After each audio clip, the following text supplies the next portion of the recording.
27일이 임시공휴일로 지정되며 올해 첫 연휴부터 황금 연휴로 시작하는데요. 오늘은 2025년 첫 황금 연휴에 볼만한 영화 그리고 드라마 라인업을 준비했습니다. 빠르게 필요한 것들만 말씀드릴 예정이니 설날에 뭐 해야 할지 고민되는 분들은 영상 끝까지 보시고 하나를 골라보시면 좋을 것 같습니다. 그럼 바로 들어가보죠. 먼저 주말 시간 때우기의 끝판왕, 넷플릭스에 공개되는 작품 2개입니다. 혈압 떨어지잖아, 야! 첫날부터 헬기를 불러? 혜리 진짜 안 보내준대요? 중증외상센터는 이 영상이 올라가기 바로 얼마 전에 모든 회차가 공개된 드라마인데요. 어떻게 보면 한국에서 흔히 볼 수 있는 의학 드라마 같지만 한국에서 외상외과를 주제로 한 세 번째 드라마로 의외로 흔치 않은 이야기를 담고 있죠. 디즈니 플러스에서 시즌3까지 나오고 시청자들은 시즌4도 기대하고 있는 낭만 닥터 김사부가 외상외과를 주제로 하고 있는데 이를 부러워한 넷플릭스가 작정하고 낸 드라마입니다. 여기 네 구역 아니고 내 구역이라고? 그리고 굉장히 흥미로운 점이 하나 있는데 보통 영화나 드라마가 현재와 비슷한 시점의 이야기를 다루는 것과 달리 독특하게 과거 시점을 배경으로 하고 있습니다. 그리고 이 과거 시점이 2014년에서 2015년인 것으로 예상되고 있는데요. 그 이유에 대해 이도윤 감독은 물리적으로 한국의 중증외상센터가 딱 한 곳 있었던 시기가 2014년이기에 어느 정도 고증을 지키면서 작중 배경을 드러내고 싶었다고 합니다. 그래서 등장인물들의 핸드폰과 차가 구식이며 달력 또한 2010년대 초반을 보여주고 있죠. 그리고 클립만 봐도 떠오르는 한 사람이 있는데요. 안 닥쳐? 닥치라고! 네가 짓거리고 있는 이 순간에도 이 환자는 죽어간다고 알아? 혜리 진짜 안 보내준대요? 바로 이국종 교수입니다. 2010년대 초 정부 지원으로 설립된 전국 유일무이한 아주대 권역외상센터의 센터장을 맡았던 이국종 교수는 정말 많은 환자들의 생명을 지켜냈고 외상외과의 영웅이라 해도 과언이 아니었죠. 그렇기 때문에 그냥 이미지가 닮아서 이국종 교수가 연상되는 건가 싶었는데 주지훈 배우도 이 드라마를 보며 이국종 교수가 연상되는 것은 당연한 반응이라고 언급했죠. 이 드라마의 장점은 3개가 있는데 먼저 한국 드라마에서 흔히 등장하는 로맨스가 적다는 점입니다. 로맨스 자체가 나쁘다기보다 로맨스가 과한 비중을 차지하게 되면 드라마의 흐름을 방해하게 되는데 그런 지점이 적어서 더 몰입해서 볼 수 있죠. 게다가 중증외상센터라는 컨셉에 맞게 엄청나게 빠른 전개 속도를 자랑하는데요. 이게 어느 정도냐면 한 회차에 수술 3개를 보여줄 정도입니다. 여기에 더해 웹툰을 원작으로 하고 있어서 정말 탄탄한 스토리를 보유하고 있죠. 드라마 또한 그 점을 어느 정도 살리면서 긴급한 상황을 묘사하는 데 집중했다고 합니다. 중증외상센터는 1월 24일에 8개 회차가 모두 공개되었으니 연휴 중에 1회 정도 맛보기로 보시는 걸 정말 추천드립니다. 다음은 2024년 9월에 개봉했던 베테랑2가 드디어 넷플릭스에 공개될 예정입니다. 베테랑 1편이 너무 인상 깊었기 때문에 2편에 실망할까봐 보러 가지 않은 분들도 계실 텐데요. 그럼에도 불구하고 700만 명이 넘는 관객을 유치하고 손익분기점이 2배를 뛰어넘으며 매우 성공적인 결과를 얻어냈습니다. 호불호에 대한 평가가 갈리기 때문에 선뜻 보기 어려울 수도 있는데요. 생각보다 정말 괜찮은 영화였습니다. 1편은 악당 재벌을 응징하는 사이다 영화였다면 2편은 조금 더 어두운 분위기 속에서 어떤 것이 옳고 그른지 생각해볼 기회까지 던져주는데요. 이 때문에 오히려 신선했다는 평가와 1편 같은 시원함을 기대했다는 평가로 나뉜 것이죠. 그런데 다른 걸 다 떠나서 류승환 감독의 작품이라 액션씬 하나는 기깔나게 뽑혔고 정예인 또한 엄청난 연기력을 보여주며 많은 분들에게 강한 인상을 남겼습니다. 사실 설날과 같은 휴일엔 엄청난 대작을 보고 싶은 마음보단 가벼운 마음으로 뇌를 비우고 영화를 보고 싶은 분들이 많을 텐데 극장에서 보는 걸 놓친 분들 그리고 넷플릭스에 나오기만을 기다렸던 분들께 최고의 영화가 되지 않을까 싶습니다. 영화 베테랑 2편은 1월 28일 화요일 넷플릭스에 공개될 예정입니다. 다음은 넷플릭스 경쟁자 디즈니 플러스의 작품인데요.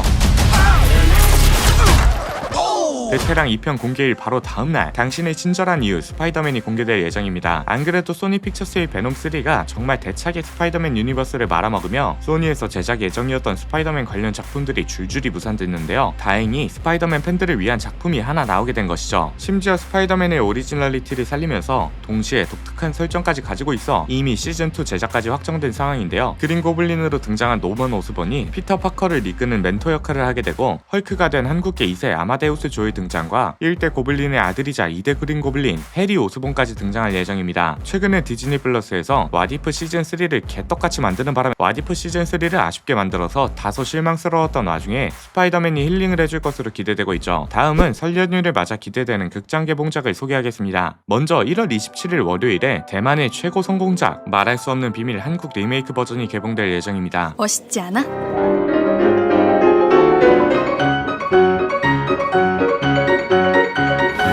나 이제 가야 돼. 저야! 지금 난 만날 수 없는 너에게 가고 있다. 아마 20대 30대 분들은 이 장면을 모를 리가 없을 것 같은데요. 진짜 중고등학교 모든 학년마다 이 영화를 한 번쯤은 틀어줬던 것 같습니다. 사실 한국 버전으로 리메이크 된다길래 조금 안 어울릴 것 같다고 생각하기도 했는데 사전 시사회를 다녀온 사람들은 원작의 감성을 미친 듯이 잘 살렸다고 평가하고 있으며 다른 무엇보다 경쟁작이 쟁쟁한 설날에 개봉한다는 점에서 성공할 자신이 있는 것처럼 보이죠. 무슨 자신감인가 했는데 내부자들, 남산의 부장들, 다만 악에서 구하소서 등 엄청난 작품들을 배출해낸 하이브 미디어 코프가 제작을 맡았다고 합니다. 이 작품은 줄거리 소개는 정말 필요도 없을 것 같네요. 다음은 이미 개봉되어 상영 중인 영화 2개입니다. 먼저 의외로 재밌었다는 평을 받고 개봉한 이틀 동안 연속 1위를 달리고 있었던 영화 히트맨2입니다. 웹툰이 오픈하고 나서 똑같은 범죄가 일어난 거야. 뭐야? 낚시를 하려면 미끼 던져봐야지. 미끼?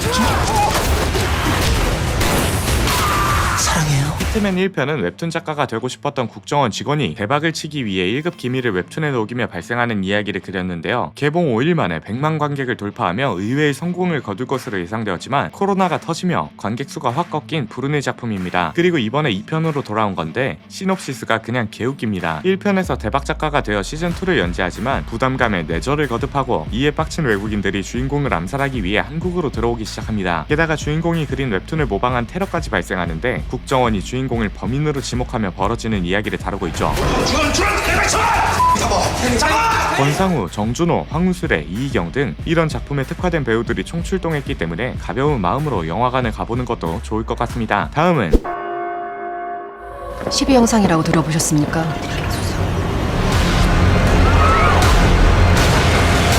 1월 24일 금요일에 개봉한 영화 검은 수녀들입니다. 2015년에 개봉한 영화 검은 사제들의 후속작으로 무려 10년 만에 돌아온 것인데요. 개봉하자마자 1위를 달리고 있던 히트맨2를 제치고 극장 개봉작 1위를 탈환했습니다. 최근 파묘에 더불어 한국에서 오컬트 장르의 작품들이 많이 제작되고 있는데요. 그 중에서도 할리우드 오컬트 영화보다 완성도가 높다고 평가되었던 검은 사제들의 후속작이라 그런지 큰 기대를 안고 계신 분들이 많죠. 다만 1000만을 돌파한 파묘가 한국 오컬트를 다뤘다면 검은 수녀들은 서양 오컬트를 다루기 때문에 오히려 중장년층의 접근성이 떨어질 수도 있기도 합니다. 다만 11년 만에 드라마가 아닌 영화로 돌아오는 송혜교라는 배우가 가진 힘만으로 이 영화를 볼만한 가치가 충분하지 않을까 합니다. 이번 황금연휴를 맞아 오늘 소개드린 것 중 하나를 골라보는 것도 좋을 것 같은데요. 그런데 이토록 행복한 명절인 설날에 끔찍한 전쟁이 나섰다는 사실 알고 계셨나요? 바로 6.25 전쟁으로부터 10여 년 뒤 베트콩이 설날을 틈타 전쟁을 벌인 적이 있는데 설날에 방심하고 있던 전 세계 각국의 군인들과 한국군을 공격한 구정공세입니다. 베트남도 한국처럼 설날을 세웠기 때문에 관례적으로 이날만큼 은 전쟁이 없을 것이라 여겨졌지만 베트콩이 이걸 노리고 거대 병력을 투입해 기습전을 펼친 것이었죠. 그런데 이때 유일하게 베트콩의 기습을 사전 예측하고 전기지 돌파 저지에 성공한 국가가 있습니다. 바로 한국이죠. 베트콩 기습 직전에 6.25 전쟁이라는 쓰라린 과거가 있었고 이 아픈 기억을 바탕으로 방어에 성공할 수 있었던 것입니다. 지금 우리가 설날에 행복한 자유를 누리는 것도 6.25 참전용사들 덕분이라 해도 과언이 아닌데요. 국가의 도움을 받아 대우받는 분들도 계신 반면 안타깝게 그 어떤 대우도 받지 못한 참전용사들도 계십니다. 그런데 최근 전 세계 주요 외신들이 이 참전용사와 관련된 소식을 다루며 정말 큰 화제를 모았습니다. 해당 기사에는 70여 년 전 태극기 사진과 함께 독특한 형식의 기사 내용이 실려 있었는데요.